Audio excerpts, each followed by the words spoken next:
I'm Carole Zawatsky. I'm the CEO of the Tree of Life. So my father, Murray Zawatsky, fought in the Battle of the Bulge.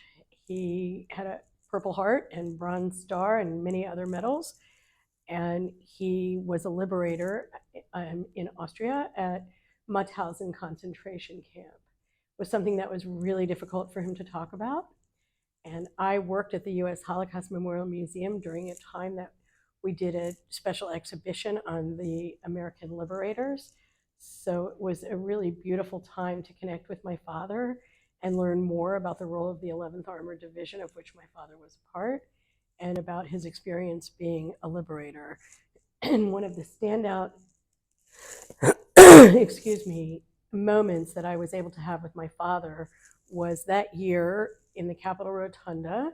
During the Days of Remembrance, we were honoring all of the liberators. So I brought my father, and my father wore all of his medals. And when they marched in with the Trophy of the Colors and the 11th Armored Division, and my father was standing in the Capitol Rotunda, it was a beautiful experience for us to be able to share together as father and daughter. As a young person, how do you help others remember? I think one of the most important parts is to keep every story alive. Everything that you have read about individuals and stories and perseverance and upstanders and resistors, share those stories. Whether you share those stories through the work that some people are fortunate to do as educators and teachers, as parents, friends on college campuses, and to always remember what it took for each person to survive. That resiliency, that perseverance, and so often the role of the upstander, the role of the person who was a resistor. And how can each and every one of us every day work toward being an upstander and a resistor? So the Jewish community as a people, we think about marking the year with celebration, with joy, joyful holidays.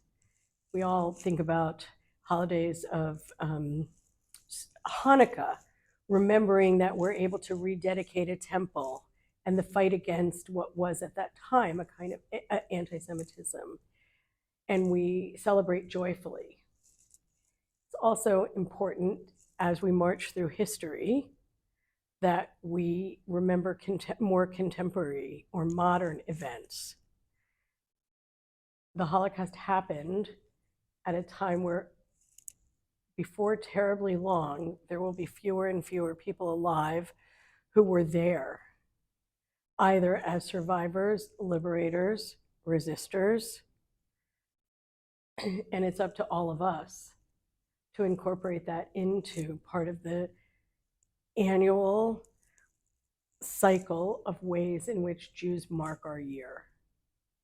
We mark our year in the beginning with Rosh Hashanah, starting the new year, the head of the year. We also mark our year with Tisha B'Av, commemorating the destruction of the first and second temple. And we have to also mark our year with events that happen more closely to contemporary history, like the Holocaust. And very significantly, we also cannot forget the victims of the shooting at the Tree of Life on 10/27.